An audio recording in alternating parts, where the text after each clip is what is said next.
Mic चालू करो, mic.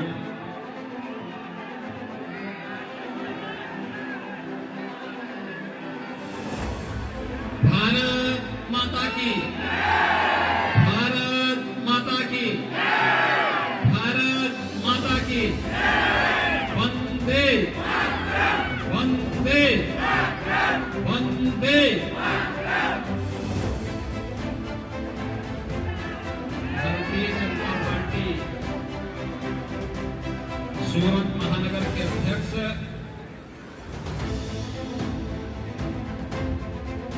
Shri Niranjan दानेरा जी, लोकप्रिय प्रत्याशी श्री संदीप भाई देसाई जी, आज के इस कार्यक्रम में उपस्थित श्री परेश भाई पटेल जी, अमित सिंह राजपूत जी, सूरत महानगर के महामंत्री श्री किशोर बिंदल जी, कालू भाई तालिया जी, मुकेश भाई दलाल जी, मनोहर पाल जी, शैलेश सिंह जी, उमेश भाई पटेल जी, सतीश भाई पटेल जी, बलवंत भाई पटेल जी, अनुराग भाई पटेल जी और उत्तर प्रदेश के अलीगढ़ एटा से लोकप्रिय सांसद श्री राजवीर सिंह जी,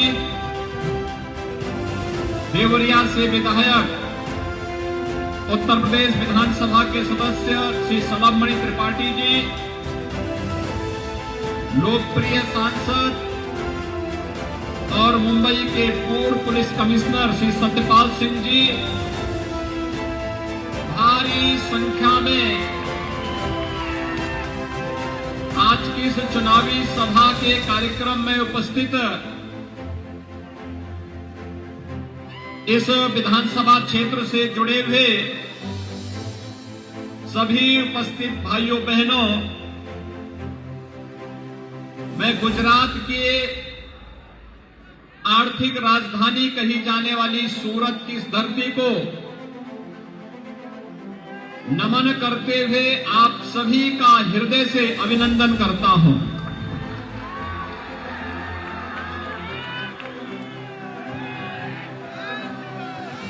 भाइयों बहनों, इतनी भारी संख्या में एक छोटी सी सूचना के आधार पर चुनाव प्रचार कार्यक्रम का शुभारंभ करने के अवसर पर आप सबकी उपस्थिति इस बात को प्रदर्शित करती है कि जैसे हर भारतवासी के मन में प्रधानमंत्री मोदी जी के प्रति अथाह सम्मान का भाव है, उन्हें हर भारतवासी भारत के गौरव के रूप में सम्मान देता है। हर गुजरातवासी भी उसी श्रद्धा और विश्वास के साथ प्रधानमंत्री मोदी जी के प्रति अपना सम्मान का भाव व्यक्त करते हुए भाजपा के प्रत्याशियों के विजय के लिए पूरी ईमानदारी और प्रतिबद्धता के साथ एकजुट होकर के गुजरात विधानसभा चुनाव में प्रचार अभियान का साथ दे रहा है। आज एक चुनावी सभा इस बात को प्रदर्शित कर रही है और इसलिए भाइयों बहनों, मैं आप सबका हृदय से अभिनंदन करता हूं। भाइयों बहनों, आप सब जानते हैं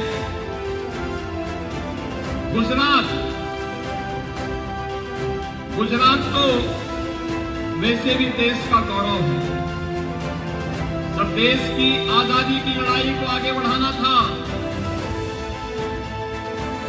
लोगों के मन में इस प्रकार की निराशा छाई थी कि लगता है देश अब आजाद हो पाएगा कि नहीं हो पाएगा। असमंजस की स्थिति थी। पिछली सदी के प्रारंभ में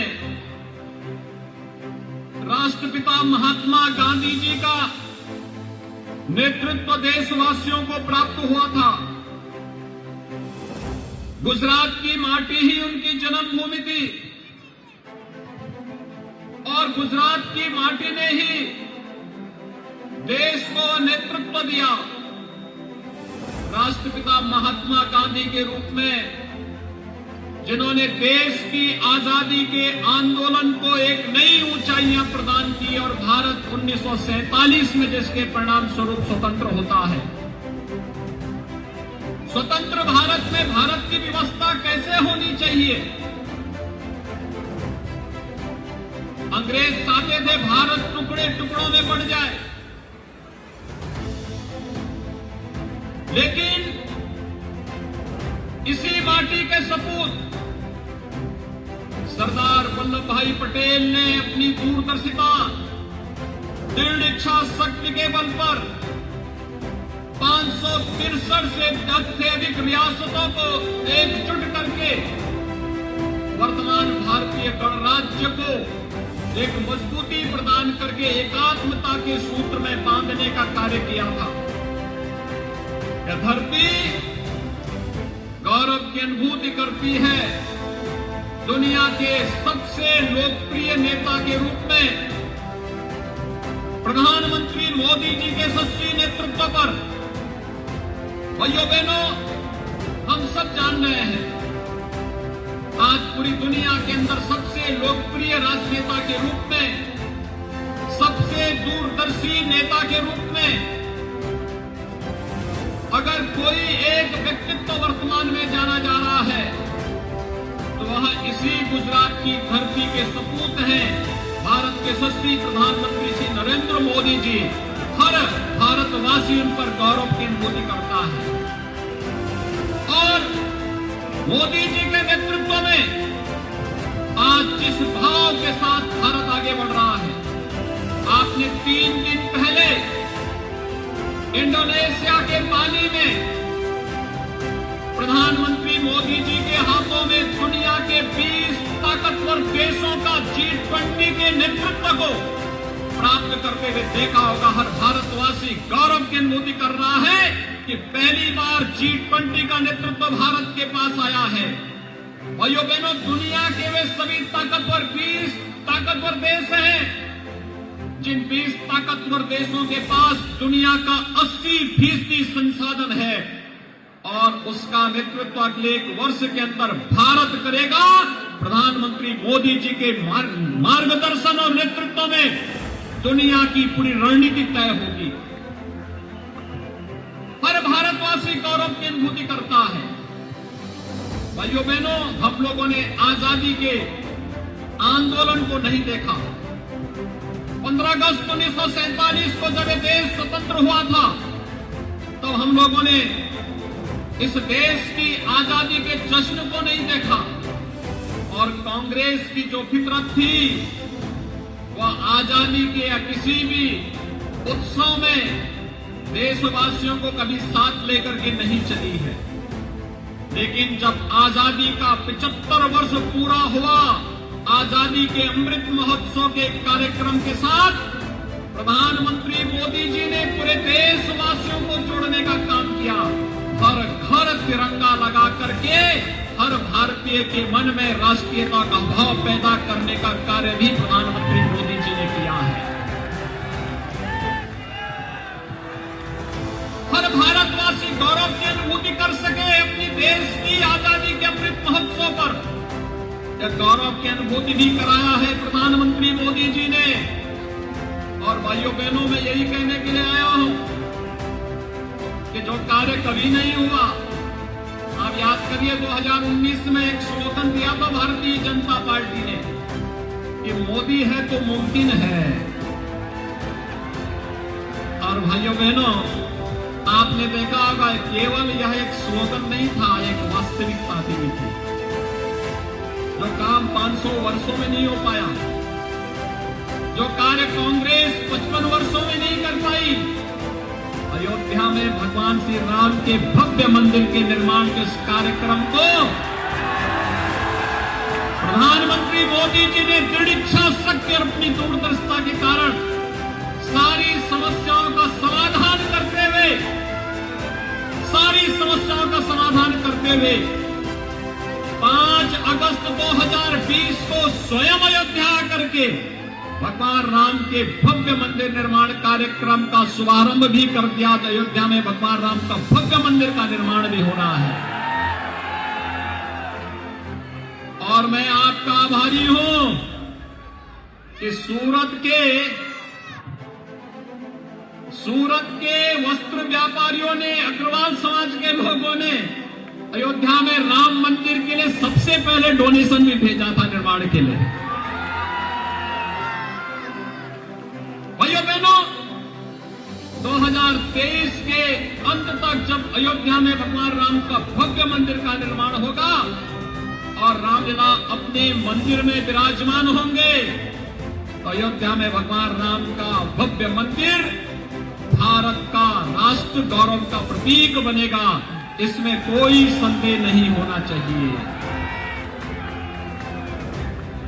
आज काशी में काशी विश्वनाथ धाम ये प्रधानमंत्री मोदी जी के विजन का परिणाम, उनके नेतृत्व और मार्गदर्शन का परिणाम है। और भाइयों बहनों, मुख्यमंत्री के रूप में गुजरात के अंदर भी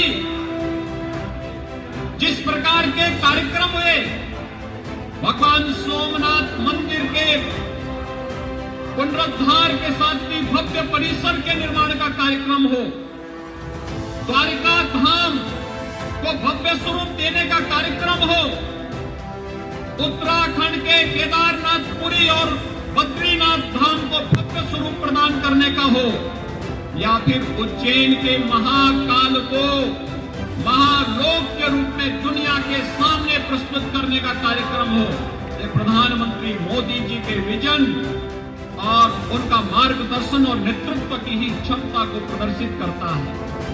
और इसलिए हर गुजरातवासी और हर भारतवासी प्रधानमंत्री मोदी जी के यशस्वी नेतृत्व में गौरव की अनुभूति करते हुए विकास की जिस नई ऊंचाइयों को प्राप्त कर रहा है, आजादी के अमृत महोत्सव के कालखंड में वो हम सब ने अनुभव किया है। तो ब्रिटेन हम पर 200 वर्षों तक शासन किया था, भाइयों बहनों, आजादी के 75 वर्ष पूरे होने के अवसर पर प्रधानमंत्री मोदी जी ने भारतवासियों को इस गौरव की अनुभूति कराई कि उस ब्रिटेन को पछाड़ करके भारत दुनिया की 5वीं अर्थव्यवस्था भी बन गया है। और इसलिए आज मैं आपके पास आया हूं अपील करने के लिए कि भाइयों बहनों, कोरोना कालखंड में आप सबने देखा होगा, कोरोना कालखंड में सभी राजनीतिक दल, कांग्रेस रहे हो, कोई अन्य दल रहे हो, ये राजनीतिक दलों के लोग कोई घर के बाहर नहीं निकला। प्रधानमंत्री मोदी जी की प्रेरणा से उस समय भारतीय जनता पार्टी ने एक संकल्प लिया था कि सेवा ही संगठन है। प्रधानमंत्री मोदी जी ने मंत्र तैयार किया था, जान है जहान है। प्रधानमंत्री मोदी जी ने प्रेरणा दी जीवन की और जीविका को बचाने की, और प्रधानमंत्री मोदी जी की प्रेरणा से, उनके मार्गदर्शन और नेतृत्व में ही उस समय जो जहां है वहीं, जहां बीमार है वहीं उपचार है, यह भी मोदी जी ने ही प्रेरणा दी। और भाइयों बहनों, फ्री में टेस्ट, फ्री में उपचार, फ्री में वैक्सीन और 80 करोड़ लोगों को फ्री में राशन देने का काम भी दुनिया के अंदर, केवल भारत के अंदर ही हुआ है। दुनिया के अंदर बड़ी से बड़ी ताकतें कोरोना के सामने पस्त थी, लेकिन अकेले भारत लड़ता रहा, कार्य करता रहा। अकेले भारत दुनिया को नेतृत्व देता रहा। ये कमाल की नेतृत्व की क्षमता, ये अद्भुत है, अविस्मरणीय है, अनुकरणीय है दुनिया के लिए। और इसीलिए आज आपके बीच में मैं आया हूं आपसे अपील करने के लिए कुछ लोग बोलते हैं कि वे जादूगर हैं, और भाइयों बहनों, जादू कभी वास्तविक नहीं होता है। वे लोग झूठे आपको तमाम प्रकार के लोभ लालच देंगे, और भाइयों बहनों, जब वक्त आएगा तो वे लोग उन्हीं तत्वों के हाथों का शिकार होंगे जो कभी कांग्रेस ने यहां पर किया था। भाइयों बहनों, आप भूले नहीं होंगे, कांग्रेस के समय में गुजरात रहा हो या देश रहा हो, पूरा देश आतंकवाद की चपेट में आया, देश नक्सलवाद की चपेट में आया, देश के बहुत सारे क्षेत्र अराजकता की चपेट में आए, देश में भ्रष्टाचार चरम पर था, आम जन को कोई बुनियादी सुविधाएं नहीं मिलती थी, कोई सुनवाई नहीं होती थी, माफिया राज था, अलग अलग प्रकार के माफिया व्यवस्था पर हावी होकर के सामान्य नागरिकों का, व्यापारियों का, गरीबों का, नौजवानों के जीवन के साथ खिलवाड़ करते थे। गुजरात में प्रधानमंत्री मोदी जी का नेतृत्व प्राप्त होने के साथ ही जिस प्रकार का सुशासन, सुरक्षा और समृद्धि के नए नए पायदान और प्रतिमान स्थापित हुए हैं, वह किसी से छुपा हुआ नहीं। गुजरात एक मॉडल बना, वह मॉडल विकास का था, वो मॉडल सुरक्षा का था, वो मॉडल समृद्धि का था, वो मॉडल सुशासन का था, और वह मॉडल माफिया राज की समाप्ति के साथ ही वह मॉडल बना जिसने आतंकवाद और अराजकता पर राष्ट्रवाद की विजय के फलस्वरूप गुजरात को दुनिया के सामने एक मॉडल स्टेट के रूप में प्रस्तुत किया। और ये आज गुजरात के इस मॉडल को पूरे देश के अंदर लागू करते हुए जो कार्य आज हो रहा है, आपका सूरत स्मार्ट सिटी मिशन में नंबर 1 पर अगर है, ये प्रधानमंत्री मोदी जी के विजन और उनके मार्गदर्शन का परिणाम है। भाइयों बहनों, सूरत न केवल वस्त्रोद्योग के लिए, मैं देखता हूं गोरखपुर में भी और पूर्वी उत्तर प्रदेश में, बिहार में, नेपाल में सूरत की साड़ियां और सूरत से बने हुए वस्त्र हर व्यक्ति पसंद करता है। वस्त्र उद्योग का केंद्र है और दुनिया का डायमंड प्रोसेसिंग का भी एक हब सूरत बन गया है। फर्टिलाइजर, केमिकल और पेस्टिसाइड का एक केंद्र बनकर के उभरा है, और सूरत महानगर पालिका ने भी विकास के जिन कार्यक्रमों को लेकर किया है, सूरत में और गुजरात में, भाइयों बहनों, अब डबल नहीं ट्रिपल इंजन की सरकार कार्य कर रही है, और उसका लाभ भी उसी रूप में मिलता हुआ दिखाई दे रहा है। बुलेट ट्रेन की स्पीड से आगे बढ़ रहा है, और भाइयों बहनों, जब भी इस स्पीड में ब्रेकर का काम करने वाले जादूगर आएंगे, तो भाइयों बहनों, आवश्यक है हमारे सभी जागरूक नागरिकों को इसके प्रति सतर्क रहना होगा। और मैं इसीलिए कहने के लिए आया हूं, आपने देखा होगा उत्तर प्रदेश में भाजपा की सरकार आने के पहले किस प्रकार की अराजकता थी। 5 वर्ष में 700 दंगे हुए थे यूपी में 2012 से 17 के बीच में, जब दूसरे विपक्षी दलों की सरकार थी। और 2017 के बाद उत्तर प्रदेश में भारतीय जनता पार्टी की सरकार आने के बाद एक भी दंगा नहीं हुआ। आज वहां दंगा नहीं होता है, आज वहां कोई माफिया नहीं है, आज वहां कोई गुंडागर्दी नहीं है, आज वहां पर कोई मां किसी बहन बेटे की इज्जत के साथ खिलवाड़ नहीं कर सकता है, और अगर करता है तो भाइयों बहनों, यूपी का बुलडोजर भी तैयार रहता है।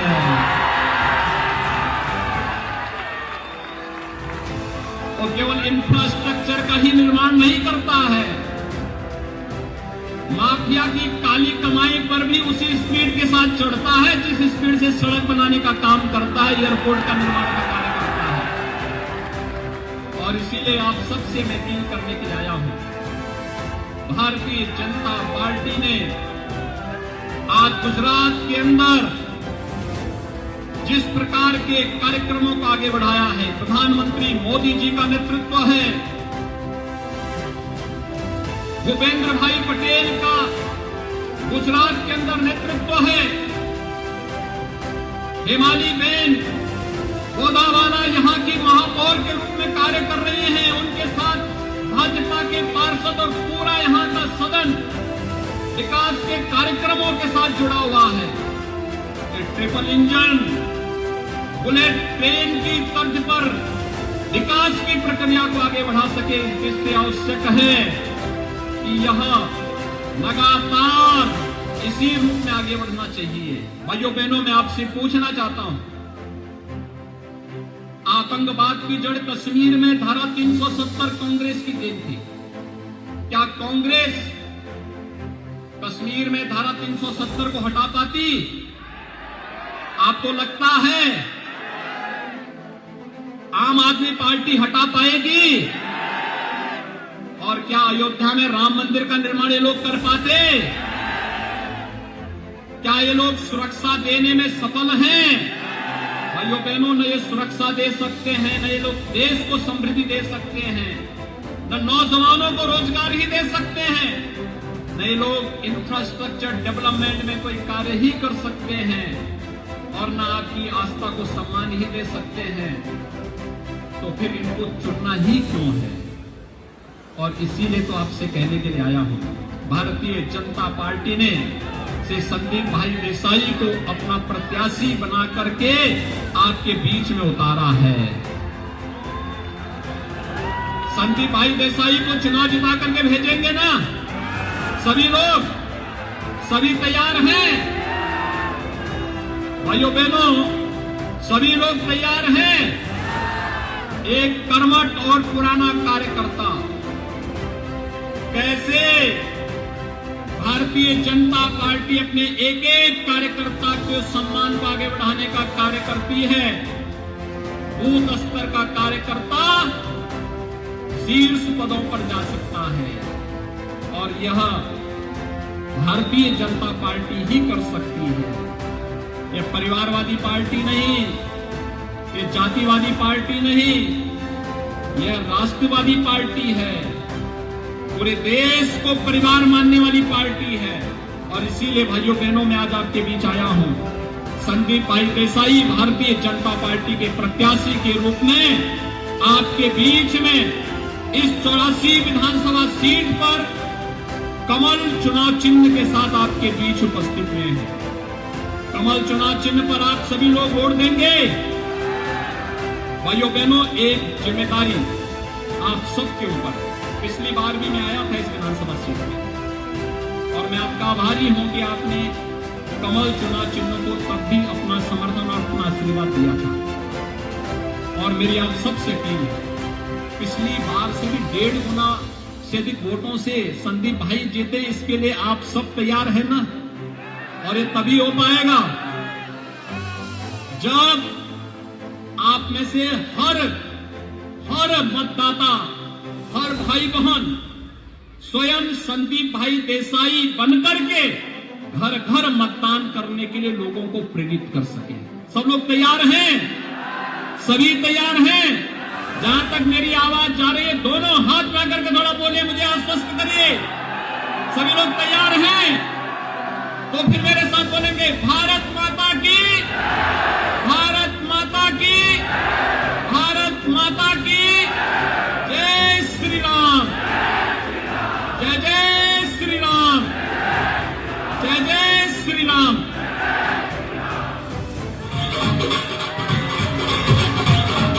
बहुत बहुत अभिनंदन, बहुत बहुत धन्यवाद माननीय मुख्यमंत्री जी।